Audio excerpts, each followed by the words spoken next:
So, first of all, I welcome Yvonne Tarun Kakati and Imon Tarun Kakati in our show direct दिल से N alumni speak.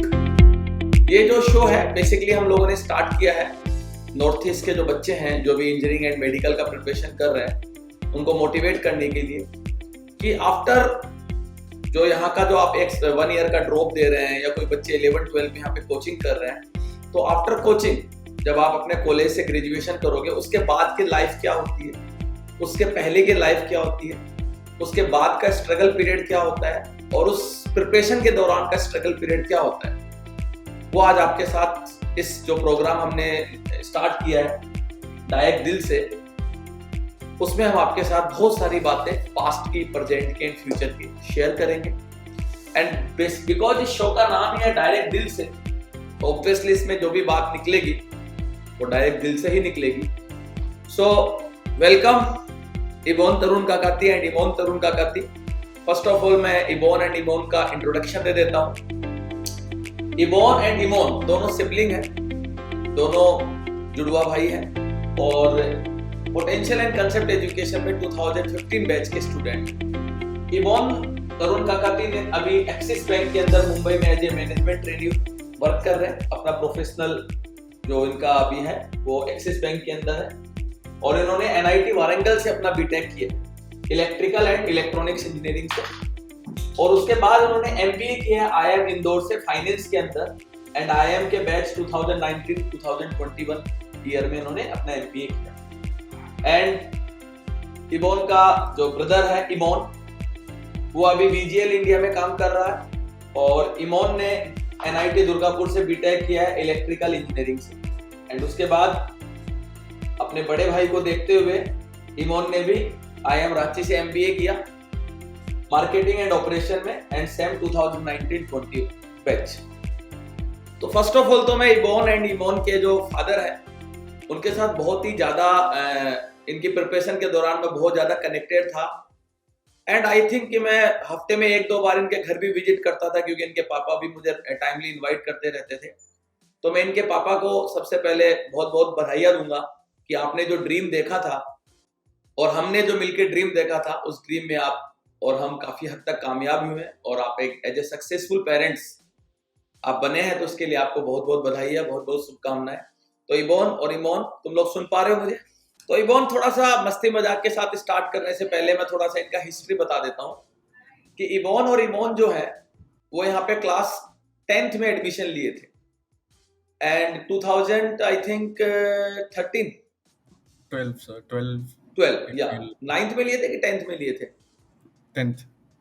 10th में। Class 10th में Yvonne और इमोन ने potential and concept education में admission लिया था and वो जो 2012 का ईयर था, क्योंकि डायरेक्ट दिल से बात है तो मैं हर बात दिल से ही बोलूंगा, इसमें कोई स्क्रिप्टेड नहीं होगा, कोई घुमा फिरा के बात नहीं होगा। 2012 का पीरियड पोटेंशियल कोचिंग इंस्टीट्यूट के लिए बहुत स्ट्रगलिंग का पीरियड था एंड वो साल हमारा थोड़ा डाउनफॉल का साल था, उसमें हम काफी स्ट्रगल कर रहे थे एंड इस कारण से हम लोग थोड़ा सा मतलब जो 9th-10th वाला सेक्शन था उस पर इतना ज्यादा ध्यान नहीं दे पाए थे। तो क्लास 10th का जब बोर्ड एग्जाम हो गया तो हमारे काउंसलर ने इमोन के पापा को फोन किया और उनको क्लास 11 के एडमिशन के लिए बोला कि सर आप क्लास 11 में इमोन दोनों को हमारे यहाँ पे एडमिशन दीजिए। और उस टाइम पे मैं नालवारी के अंदर एक नया सेंटर इनॉग्रेट हुआ था, वहां गया हुआ था। तो जैसे हमारे काउंसलर की तरफ से फोन गया इमोन के फादर के पास, तो उन्होंने काउंसलर को खूब डांटा और बोला कि आपने क्लास 10th में बच्चों के साथ अच्छा एकेडमिक्स में अच्छा काम नहीं किया, इस वजह से हम क्लास 11-12 में इन दोनों को पोटेंशियल में नहीं देंगे। तो काउंसलर का मेरे पास फोन आया कि सर ऐसा ऐसा सिचुएशन है। सर ने तो बहुत सुनाया और बोला, इन्होंने साफ मना कर दिया कि क्लास 11 में एडमिशन नहीं देंगे। एंड क्योंकि मैंने 10th में थोड़ा बहुत 2-4 क्लास लिया था इनका, तो उस क्लास में मुझे समझ में आ गया था कि ये लाइफ में कुछ आगे जाके अच्छा करेंगे। तो मैंने इस चीज को अपना ईगो पे लिया और मैंने तुरंत इनके पापा को फोन किया और बोला कि सर आप 11th में हमारे यहीं दीजिए दोनों बच्चों को। उन्होंने मुझे साफ साफ बताया कि ये प्रॉब्लम है आपके सिस्टम में, हम इनको नहीं दे पाएंगे। तो मैंने उनसे एक रिक्वेस्ट किया कि सर वो 2012 का पीरियड हमारे लिए काफी स्ट्रगल का पीरियड था एंड आई एग्री कि उसमें हम उतना ध्यान नहीं दे पाए थे, लेकिन मैं आपसे इतना प्रॉमिस करता हूं कि आप इन दोनों को हमें दीजिए और हम इनको आपको जो डेस्टिनेशन पॉइंट जो ये डिजर्व करते हैं वहां तक पहुंचाएंगे। तो उनके पापा ने बोला कि नहीं, हमने तो इनको 11th में कहीं दूसरी जगह एडमिशन दे दिया, हम नहीं दे पाएंगे। फिर भी मेरे रिक्वेस्ट करने पे मैंने उनसे रिक्वेस्ट किया कि सर ठीक है, आपने जहां इनको एडमिशन दिया है वहां इनको क्लास कंटिन्यू करने दीजिए, आप एटलीस्ट संडे वाला दिन जो इनका फ्री है उसमें मैं इनको अलग से पढ़ाना चाहता हूँ। जो हमसे गलती हुई क्लास 10th में उस गलती को मैं सुधारना चाहता हूँ, और मैं आपको एज ए हैप्पी पेरेंट्स बना के हमारे सिस्टम से भेजना चाहता हूँ। तो क्लास आप संडे का दिन हमें दीजिए, मैं संडे को इन पे काम करूंगा, इनको पढ़ाऊंगा। तो इनके पापा ने बोला नहीं, संडे पे इनका फुल इंगेज है, अब कहीं से भी टाइमिंग मैच मतलब टाइमिंग नहीं मिल पा रहा था। वीक डेज में मंडे टू सैटरडे ये पैक, संडे को दिन में भी ये पैक। तो फाइनली काफी ज्यादा ब्रेनस्टॉर्मिंग करने के बाद डिसाइड हुआ कि संडे को ये रात को क्लास कर सकते हैं। तो संडे को शायद हमारे क्लास रात को 6-7 बजे से शुरू होता था शायद, हाँ 7 बजे के करीब हमारा क्लास शुरू होता था, क्योंकि 7 बजे के बाद ही 6 बजे के बाद ही फ्री होते थे। 7 बजे से क्लास शुरू होता था और कभी कभी तो 10-11 भी बज जाते थे। 11-10 तो नॉर्मल था हमारा, 11 तक हमारा क्लास चलता था। तो मैंने डिसाइड किया कि एवरी संडे इनको मैं 4 घंटा पढ़ाऊंगा, शाम को 7 बजे से 11 बजे तक इनका क्लास लूंगा। और शुरू में 2 बच्चे मेरे से पढ़ने आए, क्योंकि इन 2 का ही टाइमिंग डिसाइड हुआ था। मैंने इनको पढ़ाना चालू किया, 15 दिन, 20 दिन, 1 महीना बीता। फिर इनको धीरे धीरे मैंने वो इन डेप्थ सब्जेक्ट का नॉलेज देना चालू किया। इनके साथ कुछ और भी बच्चे जो इनके साथ कोचिंग में पढ़ते थे वो भी क्लासेस करने आए। मैंने सबको free of cost classes allow किया कि आप आइए एक बार क्लास कीजिए। और कारवा बढ़ता गया। जहां मैंने 2 बच्चों से संडे को क्लास स्टार्ट किया, आई होप उस क्लास में with in 3-4 month around 40-50 students हो गए थे। बिल्कुल, हाँ 40-50 स्टूडेंट्स उस क्लास में हो गए थे। और हम वो क्लास 11 का सेशन हम लोगों ने वैसे ही रखा, संडे को शाम को 7 बजे से 10 बजे, कभी 10:30 बजे, कभी 11 बजे तक वो सेशन हमारा होता था। एंड इनको धीरे धीरे रियलाइज हुआ कुछ समय के बाद, 4 महीने 5 महीने बाद, कि नहीं, हम लोगों को पूरा फिजिक्स केमिस्ट्री मैथ ही पोटेंशियल के अंडर करना चाहिए। और क्लास 11 के 3 या 4 महीने बाद ये दोनों भाई एंड इनके साथ जितने भी स्टूडेंट थे 40-50 स्टूडेंट्स, सब पोटेंशियल में पूरा फिजिक्स केमिस्ट्री मैथ में कन्वर्ट हो गए। और फिर हम एकदम प्रॉपर प्लानिंग के साथ, जैसे टाइम टेबल चलता है वैसे इनका रेगुलर मंडे टू सैटरडे इनकी क्लासेस कंटिन्यू हुई।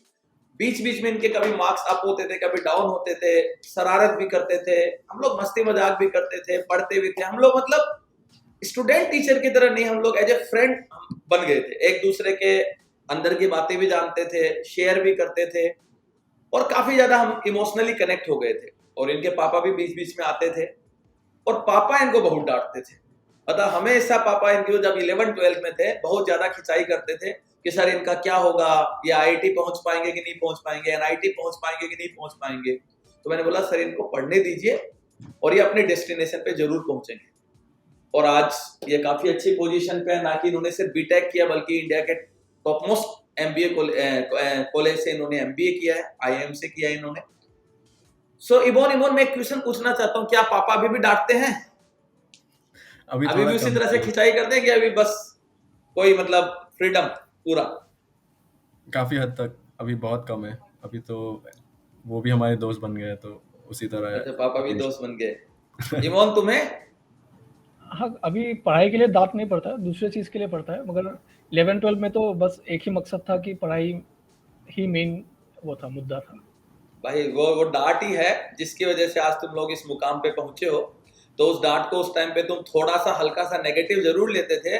मैंने बोला बस ये डांट 2 साल सुनो, अच्छी जगह पहुंच जाओ, उसके बाद तुम देखना तुम्हारा मतलब पापा खुद फ्रीडम देंगे तुम्हें, लाइफ में जो करना है वो करो। तो अभी वो चीज सही भी साबित हो रही है। अच्छा इमोन मैं एक चीज पूछना चाह रहा था। अभी तो मतलब काफी अच्छा सैलरी, हैंडसम सैलरी तुम लोगों को मिलती है। तो अभी लाइफस्टाइल कैसा है? मतलब अपनी मर्जी से एकदम जो खरीदना है खरीदते हो, जो लेना है लेते हो, कि अभी पापा का परमिशन लेना पड़ता है कि पापा ये खरीदना चाहता हूँ, ये लेना चाहता हूँ, या फिर जितना भी सैलरी पर मंथ आता है कि पापा को ही मॉम डैड को दे देते हो? क्या है अभी बताओ। नहीं, ऐसा तो कुछ नहीं है कि परमिशन लेना पड़ता है, लेकिन मतलब वही है कि कुछ भी मतलब कहीं हम घूमने जा रहे हैं तो उसके लिए भी परमिशन की ज़रूरत नहीं होता है, लेकिन एज़ ए कर्टसी, क्योंकि हम लोग भी मतलब काफ़ी फ्री है एक दूसरे से, तो हम लोग ऐसे बता देते हैं कि पापा इधर जा रहे हैं, तो वो कभी मना नहीं करते हैं। लेकिन वही है कि मतलब परमिशन की तो ज़रूरत नहीं है। बिल्कुल बिल्कुल। तो इवोन इवोन थोड़ा सा अपना, मैं चाहता हूँ कि तुम लोग थोड़ा सा अपना अभी करंट लाइफस्टाइल कैसा है और स्ट्रगलिंग पीरियड क्या है और किस तरह से तुम लोग 11th-12th में मतलब पढ़ाई करके आप बीटेक किया, बीटेक के बाद एमबीए का प्लान आया, ठीक है। मैं सारे क्वेश्चन एक साथ पुट अप कर देता हूँ। बीटेक के बाद एमबीए क्यों किया? क्या कहीं मन में अभी भी ऐसा रिग्रेट है कि हम लोगों ने यार आईआईटी से बीटेक नहीं किया, काश आईआईटी से बीटेक करते?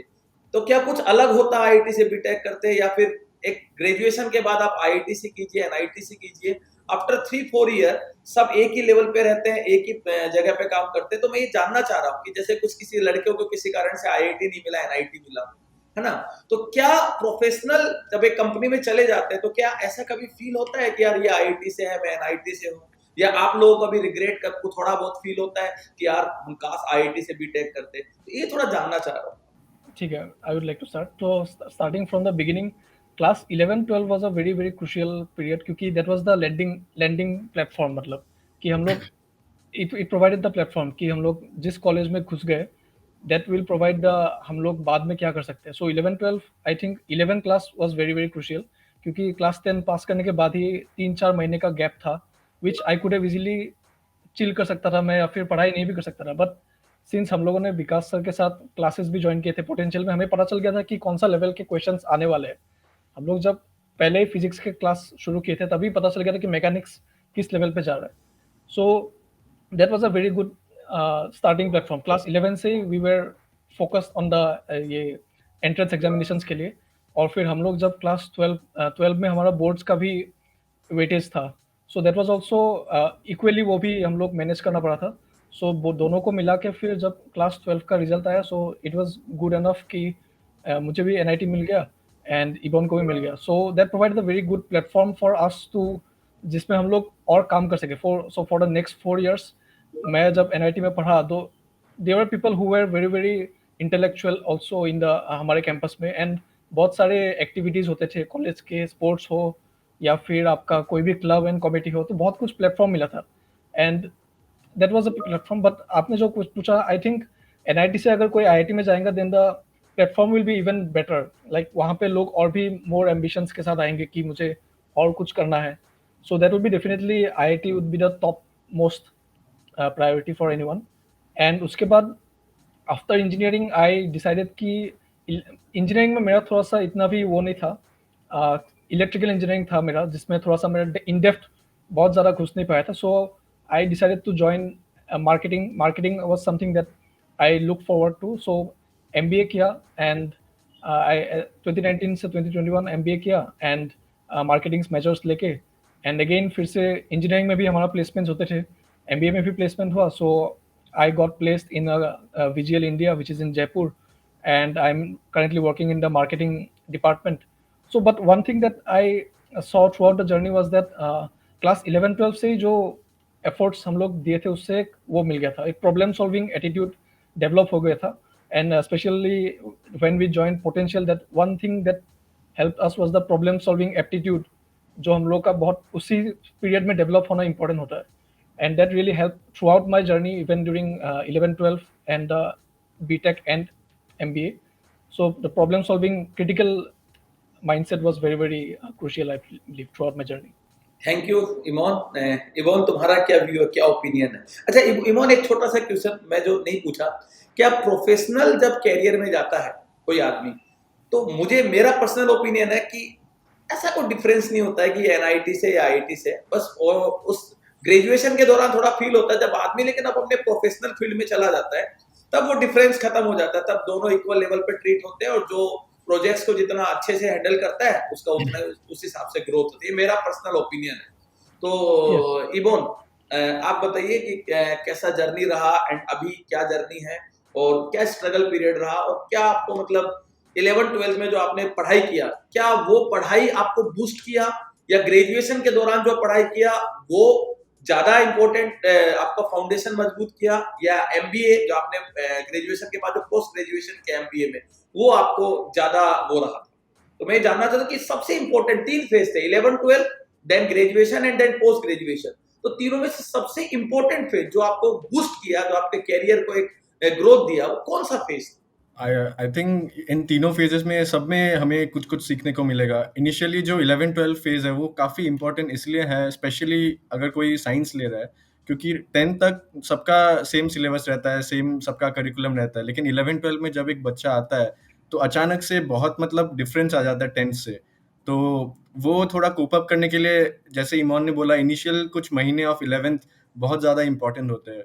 एंड फिर 11-12 में तुम 2 साल में जो करते हो उसके ऊपर से तुम्हें एक एंट्री मिलता है किसी भी कॉलेज में। तो basically this is a platform for you to grow in your career. तो ये 11-12 is a very very important and important initial phase in your career.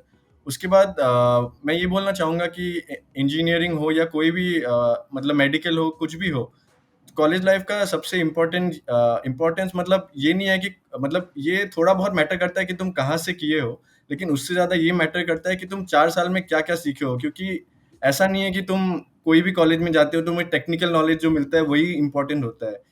उससे ज़्यादा इम्पोर्टेंट होता है जो लाइफ स्किल तुम सीखते हो। जैसे 4 साल घर से मतलब घर के बाहर निकलते हो, एक कॉलेज में रहते हो, सबसे मतलब अलग-अलग लोग जिन्हें तुम पहले दिन किसी को जानते नहीं थे, उनके साथ 4 साल रहते हो। फिर ऐसे दोस्त बन जाते हैं जिनको तुम मतलब लाइफ टाइम याद रहोगे, कनेक्टेड रहोगे। तो ये सब मतलब एक इंसान की मतलब लाइफ में ग्रोइंग स्टेज के लिए बहुत इम्पोर्टेंट होता है। वो जो ट्रांज़िशन होता है from a student to a professional, उस ट्रांजिशन पीरियड का मतलब ये 4 साल बहुत इम्पोर्टेंट होता है। तो एंड उसके बाद ऑब्वियसली कुछ लोग इंजीनियरिंग के बाद सीधा जॉब करते हैं, कैरियर में घुसते हैं। हम लोगों ने डिसाइड किया कि हम लोग एमबीए करेंगे। तो अच्छा, एमबीए का डिसीजन तुम दोनों का एक साथ डिसीजन था कि मतलब इंडिपेंडेंट डिसीजन था दोनों?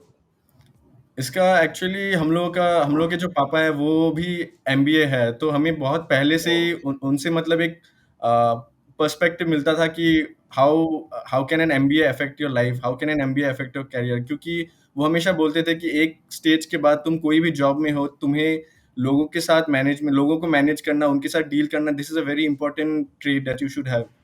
तो हमें पहले से मतलब एक बैक ऑफ द माइंड में ये थॉट था कि MBA is an option, and gradually during our engineering somewhere ये थोड़ा मतलब ज़्यादा we started to pursue it more seriously. फिर हम दोनों ने अपने फाइनल ईयर में कैट दिया, and luckily both of us got into good B schools and completed our MBA. उसने मार्केटिंग एंड ऑपरेशंस में किया, मैंने फाइनेंस में स्पेशलाइजेशन किया।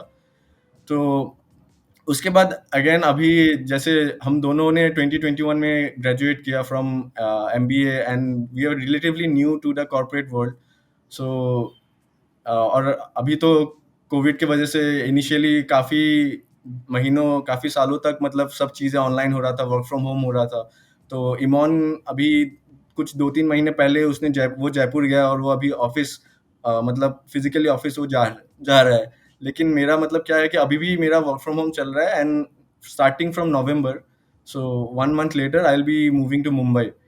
तो अभी तक मतलब वही कॉर्पोरेट लाइफ का वही मैं बोलूँगा कि more than the technical knowledge, whatever you have learned, the life skills that you have learned, that is much more important to help you in your career. अच्छा, इमोन इमोन मैं बोलूंगा कि आप लोग तो बहुत लकी हो कि दो ब्रदर सेम एज के एक साथ क्लास 1 से लेके क्लास 12 तक पढ़ाई किए, फिर कॉलेज एंड बीटेक दोनों ने एक साथ सेम ईयर में किया, उसके बाद एमबीए किया। तो मुझे ये जानना था, क्या मतलब आप दोनों मतलब जो डिस्कस करते हो, आप दोनों एक दूसरे की हेल्प करते हो, तो क्या इससे आप दोनों को बहुत फायदा हुआ? जो आपका करियर में भी आगे जा रहा है उससे आपको मतलब हेल्प मिलता है, एक दूसरे से काफी ज्यादा डिस्कस करते हो फ्यूचर को या अपनी वर्क एक्सपीरियंस को एक दूसरे के साथ शेयर करते हो? डेफिनेटली मतलब एवरी स्टेप में मतलब कोई एक साथ में रहे जो सेम चीज़ कर रहा है, जिसके साथ आप डिस्कस कर सकते हो। जैसे even in IIT JEE preparation, हाँ कॉलेज मतलब वहाँ पे कोचिंग में और भी स्टूडेंट्स थे, लेकिन हम लोग वहाँ पे बस कोचिंग में उनके साथ थे, लेकिन घर पे हम दोनों साथ में पढ़ाई करते थे। तो वो एक एक्स्ट्रा स्टेप था जो हम लोग साथ में करते थे। तो वो ऑब्वियसली कुछ मतलब प्रिपरेशन के टाइम हेल्प किया। फिर अगेन इंजीनियरिंग में जाके ऑब्वियसली दोनों ने साथ में ज्वाइन किया, तो 4 साल दोनों ने सेम चीज़ें एक्सपीरियंस की दोन अलग-अलग जगहों पे। तो वो भी एक मतलब हम लोग जैसे साथ में वैकेशंस होता था, साथ में घर आते थे, तो शेयर करते थे। तो मतलब to have someone to share all your experiences. और फिर कैट के लिए भी हम लोग जब प्रिपेयर कर रहे थे, तो एक दूसरे को मतलब पुश करना, एंड कि कब मॉक टेस्ट देना है, कब प्रिपेयर करना है, कब एग्ज़ाम कैसे देना है, वो सब डिस्कस करना है। It's very important to have someone to discuss. We were lucky that we had the person in the same house. Very nice. अच्छा इमोन इगोन, आगे का कोई और फ्यूचर प्लानिंग, यूपीएससी या फिर कुछ और, कुछ ऐसा प्लानिंग करके रखा है कि मतलब ये अभी इसी फील्ड में कंटिन्यू करोगे, या कुछ आगे का 5 साल बाद अपने आप को कहाँ देख रहे हो, या कुछ फील्ड और चेंज करने का मतलब इरादा है? So currently, मेरा तो I have just started 6 months. I have started working since April. So I'm really इसी फील्ड में ही मैं I'm liking it in marketing. Facebook paid ads चला रहा हूँ currently मैं, and I'm trying to learn in this field only. And looking forward, I'm looking for इसी company में ही more management kind of role जिसमें I will get some more exposure or learn more about the how the business is working, and then इसको कैसे apply कर सकते हैं. So currently learning phase में ही हूँ मैं. इबोन, इबोन. आपका कुछ फर्दर फ्यूचर प्लानिंग? नहीं, मेरे लिए भी अभी फ़िलहाल सेम है कि फ़िलहाल मतलब कॉर्पोरेट वर्ल्ड में थोड़ा एक्सपीरियंस लेना है। एंड अभी तो कुछ फर्दर स्टडीज़ का सोचा नहीं हूँ। जस्ट मतलब मेरा फाइनेंस में इंटरेस्ट है, तो उसी डोमेन में obviously you have to keep learning. You can not MBA का डिग्री मिल गया, इंजीनियरिंग का डिग्री मिल गया, तो इसका मतलब ये नहीं कि सब कुछ छोड़ के बस ऐसे ही स्टैटिक रहे। तो वही कुछ सर्टिफिकेशंस जो इम्पोर्टेंट है उस डोमेन में, तो वो सब time to time just to improve your profile, ये सब कर सकते हैं। लेकिन ओवर द लॉन्ग टर्म मेरा मतलब इसी फील्ड में रहने का प्लान है। Okay, very nice. तो मतलब आसाम में कुछ फर्दर, कुछ मतलब 4-5 साल बाद, कुछ मतलब एक्सपीरियंस लेने के बाद कुछ बड़ा बिजनेस या बड़ा कुछ अपना कुछ प्लान है कुछ करने का? क्योंकि both are BTech graduate plus बहुत, दोनों ने एमबीए किया, एक ने फाइनेंस में किया, एक ने मार्केटिंग में किया। इतना ये डेडली कॉम्बिनेशन है यार, इंजीनियर प्लस फाइनेंस मैनेजमेंट एक आदमी का, दूसरे का मतलब पूरा ऑपरेशन एंड मार्केटिंग में। तो ये तो बहुत डेडली कॉम्बिनेशन है। मुझे तो लगता है आसाम को पूरा दोनों मिलके हिला सकते हो आने वाले समय में, क्योंकि मैं सिर्फ सिंपल बीटेक हूँ। तो मैंने प्रॉब्लम फेस किया है कि एक बिजनेस को रन करने के लिए सिर्फ आपका बीटेक का डिग्री या आपका सिंपल ग्रेजुएशन ही सफिशिएंट नहीं है। आपका फाइनेंस मैनेजमेंट आपको आना चाहिए, आपका मार्केटिंग में आपको एक्सपर्टाइज होना पड़ेगा, ऑपरेशंस आपको हैंडल करना आना चाहिए, आपका ह्यूमन रिसोर्सेज जो मैन पावर है उनके साथ किस तरह से आप कम्युनिकेट करते हैं, क्योंकि आज के दुनिया में सबसे बड़ा जॉब है ह्यूमन रिसोर्सेज को हैंडल करना। क्योंकि बहुत तरह के आदमी होते हैं कंपनी में, 200 300 400 तरह के आदमी होते हैं, सबकी सोच अलग अलग होती है। सबको एक साथ यूनाइटेड एक टीम में काम करवाना, दैट्स ए बिग टास्क। तो मुझे तो मैं बोलता हूँ कि मेरा जो मैंने अपना कैरियर स्टार्ट किया, प्रोफेशनल कैरियर, उसमें शुरू के 4-5 ईयर बहुत प्रॉब्लम फेस हुआ। मेरा फाइनेंस रिलेटेड भी प्रॉब्लम हुआ, जो मुझे फाइनेंस मैनेजमेंट नहीं आता था वो भी मैंने सीखा। मार्केटिंग एंड ऑपरेशंस कैसे हैंडल करते हैं वो भी मुझे सीखते सीखते 4-5 ईयर लग गए। प्लस ह्यूमन रिसोर्सेज को भी कैसे हैंडल करना चाहिए, तो डे बाय डे मैंने ये चीज सीखा। लेकिन तुम दोनों के पास तो यार मिला के देखा जाए तो बहुत बड़ा तजुर्बा है। तो कुछ बड़ा करने का इरादा आने वाले समय में? अभी जैसे हम लोग के, हाँ Imon.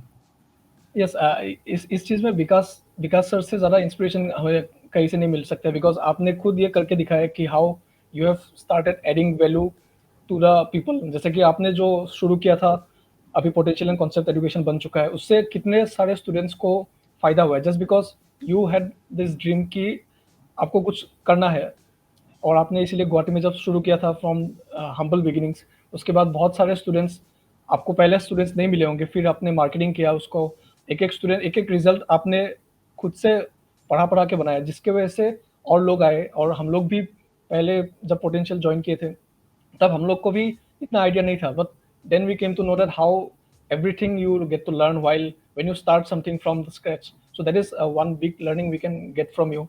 And I also definitely look forward to as a to have to add this kind of value to people's life, that you are empowering the students to live better lives and make them better in the future.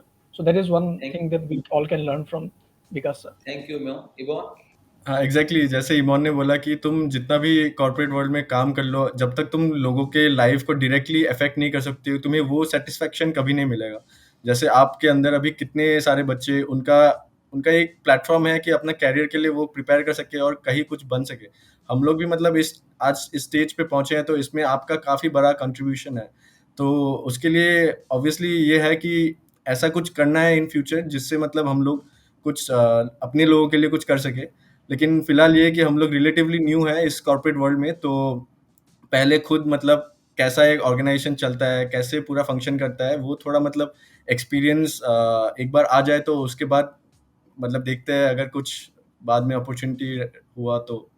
ये तो बहुत अच्छी बात है। Even एक छोटा सा question और है, मैं ये जानना चाहता था कि जब तुम क्लास 11-12 में पोटेंशियल में पढ़ते थे, तब क्या ये श्योर हो चुके थे कि कुछ ना कुछ तो मतलब आईआईटी या एनआईटी में सीट मिल जाएगा? ये मतलब एक होता है ना, बच्चे को पढ़ते हुए आइडिया लग जाता है, 12 तक आते आते एग्जाम से 5-6 महीना पहले फीलिंग्स आने लग जाती है कि मैं कहाँ तक पहुंच पाऊंगा। तो क्या मतलब 11-12 में जब पढ़ाई कर रहे थे तो क्या ऐसा वाइब आने लग गया था कि नहीं, मैं आईआईटी नहीं तो एनआईटी तो मिनिमम पहुंच जाऊं? ऐसा मतलब ऐसे बोल सकते हैं कि हम लोगों का जो बैच था उस टाइम पे, वो बैच काफी कम्पिटिटिव था। तो हम लोग एक दूसरे को, जैसे आपने बोला कि फ्रॉम स्क्रैच मतलब धीरे धीरे से वो बैच बना और ओवर टाइम वो बैच ही मेन बैच बन गया था। तो बिल्कुल अपने अराउंड जो भी स्टूडेंट्स थे उस टाइम पे पोटेंशियल में, तो they were one of the best in Guwahati. तो ऐसा कम्पिटिटिव माहौल में हम लोगों को ये चीज मतलब हम लोगों ने फील किया कि हाँ, यहाँ पे मतलब ऐसा नहीं है कि तुम रेस्ट कर सकते हो, रिलैक्स कर सकते हो, एवरीवन पुशेस ईच अदर। तो उससे हम लोग को एक कॉम्पिटिटिव माइंडसेट मिला और थोड़ा कॉन्फिडेंस मिला कि आगे हम लोग कुछ कर सकते हैं। बिल्कुल, मैं जितने भी व्यूअर्स उनको बताना चाहूँगा कि पोटेंशियल का, जैसे मैंने बोला, 2012 में काफ़ी ज़्यादा डाउनफॉल था, and these are the two kids जिन्होंने मतलब पोटेंशियल पे उस टाइम पे ट्रस्ट किया, और ट्रस्ट करके इन्होंने अपने ट्रस्ट के दम पे और स्टूडेंट्स के अंदर अवेयरनेस फैलाई। और आज मैं इतना बोलूँगा, ये मेरा दिल से बोल रहा हूँ, ऐसा नहीं कि कोई स्क्रिप्टेड या मैनिपुलेटेड है। आज भी हम बात करते हैं, मैं और मेरी वाइफ भी बात करते हैं, इवन हमारे जो पुरानी हेड काउंसलर है रोमा मैडम, उसके साथ भी बात होता है कि these two kids are the मतलब पिलर बिहाइंड द पोटेंशियल, जो आज पोटेंशियल एंड कंसेप्ट एजुकेशन बना है। हमारा 2 सिस्टर ब्रांच मेरा और चल रहा है, पीएनसी इंटीग्रेटेड एकेडमी, साथ में सीबीएसई का स्कूल है, स्प्रिंगडेल इंटरनेशनल स्कूल हमारा। तो इन 2 किड्स का बहुत बड़ा रोल है। इवन मुझे, जो मैं काफी ज्यादा डिप्रेस स्टेट में पहुंच गया था, मैं पब्लिक को आज बताना चाहता हूँ कि 2012 में मैं क्विट करने का डिसीजन ले लिया था कि मैं आसाम से चला जाऊंगा और अपने स्टेट में जाके कुछ करता हूँ। तो ये ऑलमोस्ट ये डिसीजन हो गया था मेरा कि मुझे क्विट करना है, बट इन 2 किड्स ने मुझे मतलब काफी ज्यादा मुझे इनसे मोटिवेशन मिला कि नहीं, मैं कुछ कर सकता हूँ। मैं इस जो मेरा ड्रीम था, जो मैंने 2009 में ड्रीम देखा था पोटेंशियल को एक लेवल तक पहुंचाने का, इन 2 किड्स से मुझे काफी इंस्पिरेशन मिला। और इंस्पिरेशन ही नहीं, बल्कि इन्होंने काफी ज्यादा मतलब जो उन्होंने पोटेंशियल के अंदर मेरे अंदर पॉजिटिव चीजें देखी, वो काफी स्टूडेंट्स लोगों को बताया। और वो जो बैच था, जो 2 बच्चों से स्टार्ट हुआ था, वो बैच क्लास 12th में जब पहुंचा तो शायद 200 या 300 बच्चों में पहुंच गया था। और मुझे आज भी याद है वो दिन कि जब क्लास 12th में एडमिशन देने की जगह नहीं बची थी इन 2 किड्स की वजह से। सो मैं रियली दिल से थैंक्स बोलना चाहूंगा इबोन और इबोन को, और मेरी एकदम बेस्ट विशेष होगी कि आप लाइफ में अच्छे से शाइन कीजिए। और साथ में एक्सपेक्ट भी करूंगा कि बीइंग एन आसामीज, आसाम के लिए कुछ आने वाले समय में तुम लोगों को बहुत अच्छा करना है, क्योंकि यहाँ का जो पब्लिक है वो बिल्कुल आपसे उम्मीद लगाए बैठे हैं कि कुछ एम्प्लॉयमेंट जनरेट करो या यहाँ के लोगों के लिए कुछ अच्छा करो। एंड मेरी best wishes to you and your parents.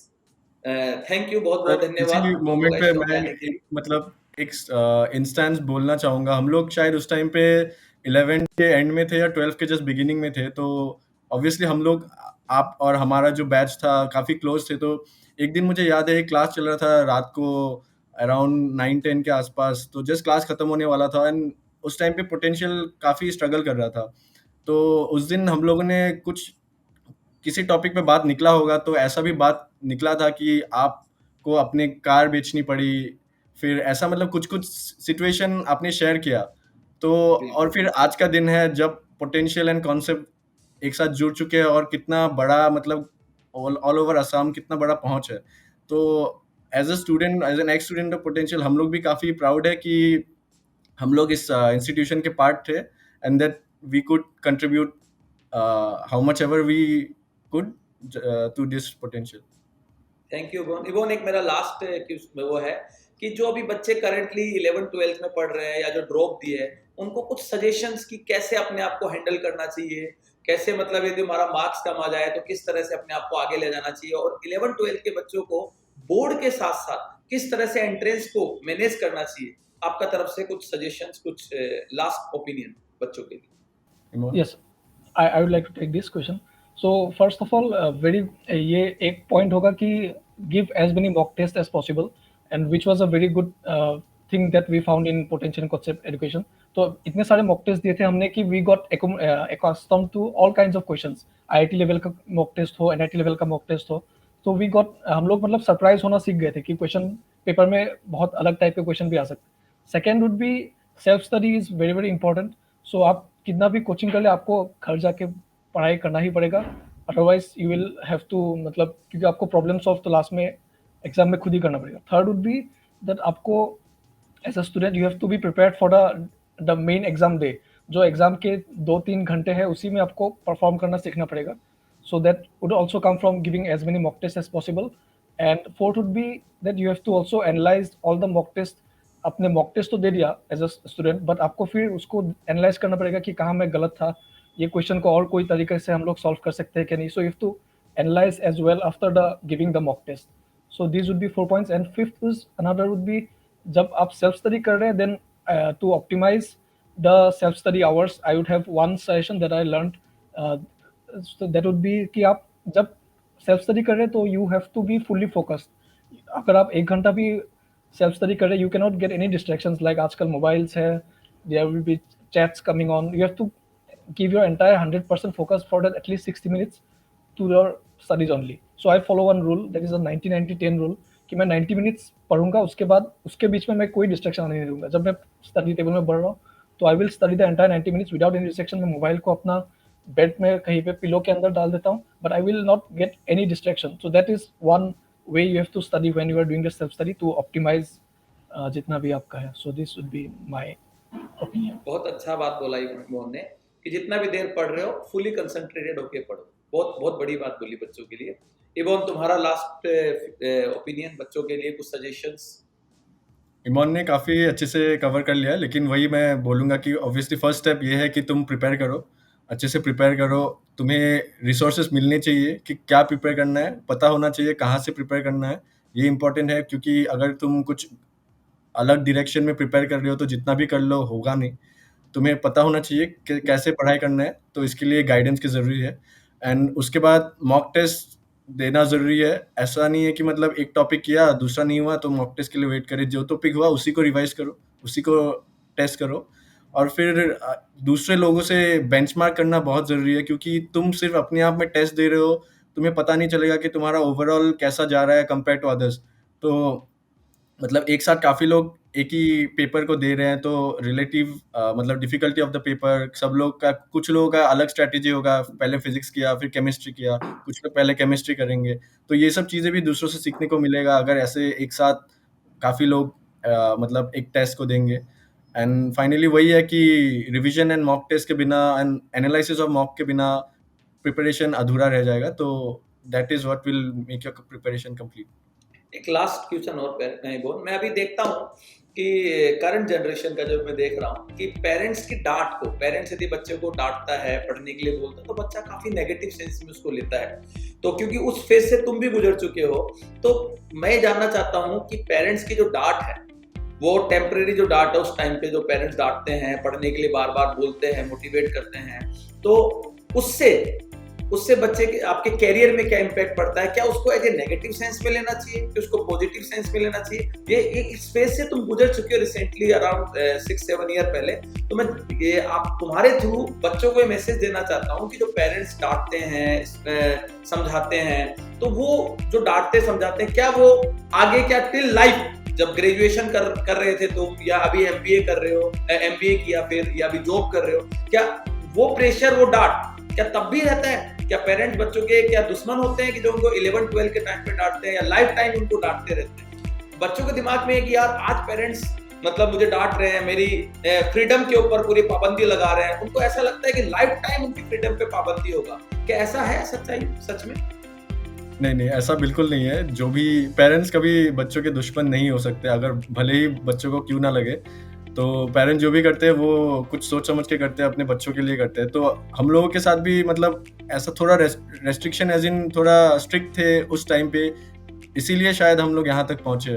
और अभी तो वो ऐसा बिल्कुल नहीं है, अभी फुल फ्रीडम है, हम लोग साथ घूमने जाते हैं, कहीं भी घूमने जाते हैं, कुछ परमिशन वगैरह की ज़रूरत नहीं है। तो वो एक स्टेज था, उस टाइम पे एक स्टेज था जब थोड़ा पुश, थोड़ा स्ट्रिक्टनेस घर से ज़रूरी था, और ये लोगों को समझना चाहिए कि उस टाइम पे ज़रूरी है, इसीलिए लोग ऐसा बोलते हैं। Okay, thank you Ibon and Ibon. Session का टाइम हमारा एंडिंग मोमेंट पे पहुंच गया है, तो I wish for your very bright future and special thanks to your parents and congratulation to your parents also, कि इस तरह के जो बच्चे हैं मैं विश करूंगा कि सबके हो। मेरे भी 2 बच्चे हैं, तो मैं भी चाहूंगा कि वो आप तुम लोगों की तरह बने, बीटेक करें, एमबीए करें और फिर इंडिया को एम्प्लॉयमेंट जनरेट करके दें। तो बहुत बहुत बधाई है एंड बहुत बहुत धन्यवाद। Thank you. Thank you sir.